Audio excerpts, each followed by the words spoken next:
किसी भी राष्ट्र की पहचान उसके नागरिकों से होती है, उसके राष्ट्रीय ध्वज से होती है।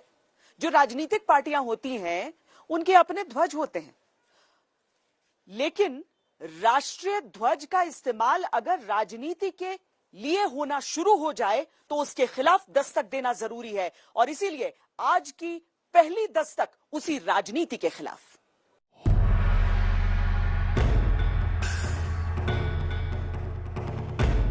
राष्ट्र, राष्ट्रीयता, राष्ट्रवाद, राष्ट्रीय गर्व, राष्ट्र की पहचान को समेटता है एक राष्ट्रीय ध्वज। एकता, शांति, समृद्धि और सतत विकास की पहचान है भारत का राष्ट्रीय ध्वज तिरंगा।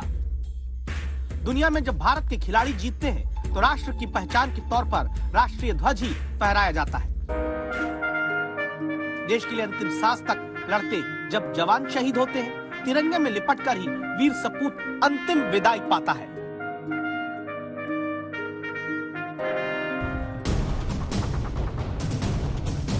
आजादी के 75 साल के अमृत उत्सव में राष्ट्रीय ध्वज भी राजनीति के खंभे पर तब चढ़ा दिया गया। बुधवार को बीजेपी सांसदों और नेताओं ने हाथ में तिरंगा लेकर यात्रा निकाली। विपक्ष इससे दूर रहा। तिरंगा कांग्रेस नेताओं ने दिखाया तो जवाहरलाल नेहरू के हाथ में लिए हुए बीजेपी ने इस पर सवाल उठाया। जब मेरा तिरंगा तुम्हारा तिरंगा की सियासी राजनीति बढ़ी तो याद कराया जाने लगा कि 52 साल तक संघ परिवार ने राष्ट्रीय ध्वज नहीं फहराया। राहुल गांधी का ये ट्वीट है, लिखा इतिहास गवाह है, हर घर तिरंगा मुहिम चलाने वाले उस देशद्रोही संगठन से निकले जिन्होंने 52 साल तक तिरंगा नहीं फहराया। 52 ईयर्स से खुद का ऑफिस में झंडा नहीं फहराते। आज प्रधानमंत्री, हिंदुस्तान का प्रधानमंत्री मांगा है सारे लोगों का डीपी चेंज करो भाई तिरंगा के लिए, वो भी मानने के लिए तैयार नहीं आरएसएस वाले। देश का नेशनल फ्लैग भगवा होना चाहिए। जब आरएसएस का माउथपीस ये कह रहा है और देश के प्रधानमंत्री कहते हैं कि आरएसएस उनका फाउंडेशन है, उनको उनसे इंस्पिरेशन मिला, प्रधानमंत्री को बताना चाहिए। सावरकर और गोलवरकर ने कभी तिरंगा लेकर के यात्रा निकाली हो, क्योंकि जिन लोगों ने तिरंगे का अपमान किया, जब मुल्क आजाद हुआ उन्होंने तिरंगा फहराने से मना किया 50 साल तक, 52 साल तक।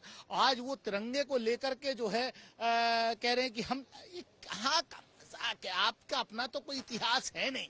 आरएसएस के जितने संचालक से लेकर के जितने भी लोग हैं वो अपनी डीपी, कम से कम प्रधानमंत्री जी उनकी डीपी तो बदलवा दें, उनके उस पर ऑफिशियल ट्विटर हैंडल पे तो जो है तिरंगे की डीपी लगवा दें। संघ और संघ विचार को देश ने स्वीकारा है जी, और इतने बार स्वीकारा है अभी।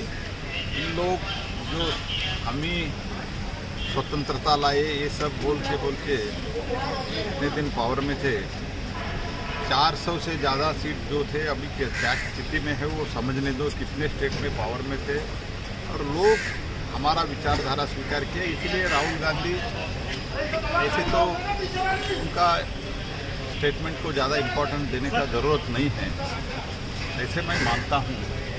ये पार्ट टाइम पॉलिटिशियन है, इधर इधर घूमते कुछ बात करते रहते हैं। सोशल मीडिया में कांग्रेस नेताओं समेत विपक्ष के कई ट्विटर हैंडल ऐसे तस्वीरें शेयर कर रहे हैं जिसमें दावा होता है कि संघ के ट्विटर हैंडल समेत संघ प्रमुख और दूसरे बड़े अधिकारियों ने अब तक अपनी डीपी यानी डिस्प्ले पिक्चर में तिरंगा नहीं लगाया है। स्वाधीनता का अमृत महोत्सव पूरे देश का है और पूरे देश को मिलकर इसको मनाना है। राष्ट्रीय स्वयंसेवक संघ ने पिछले माह ही 9 जुलाई को एक प्रेस वार्ता में ये घोषित किया था कि आजादी के अमृत महोत्सव के लिए भारत सरकार के द्वारा या राज्य सरकारों के द्वारा जो भी कार्यक्रम होंगे, अन्य संगठनों के द्वारा या स्वयंसेवकों द्वारा जो संगठन चलाते उनके माध्यम से ऐसे जितने भी कार्यक्रम होंगे उन सबको संघ ने अपना समर्थन घोषित किया है। चाहे वो ओबीसी हो, चाहे वो राहुल हो, चाहे अखिलेश हो, चाहे और हो, आप पार्टी वाले हो, इनको एक ही आदत है कि अपने पाप और अपराध को छुपाने के लिए आरएसएस को गाली दो। आरएसएस एक देशभक्त, समाज सेवी, अनुशासन प्रिय, चारित्रिक दृष्टि से शुद्ध आंदोलन था, है और सदा रहेगा। मेरा तिरंगा तुम्हारा तिरंगा, बीजेपी का तिरंगा, नेहरू का तिरंगा की इस राजनीति में अपनी अपनी सियासत को चढ़ाने वाले ये जरूर ध्यान रख लें कि संसद के मानसून सत्र में लोकसभा में 13 दिन के भीतर 78 घंटे की जगह 33 घंटे ही काम हुआ है। राज्यसभा में 78 घंटे की जगह सिर्फ 26 घंटे काम हो पाया है। आजादी के 75 वर्ष हो गए लेकिन आज भी इतने नागरिक सड़क के गड्ढों के कारण जान दे देते हैं जितने आतंकवाद से नहीं मारे जाते।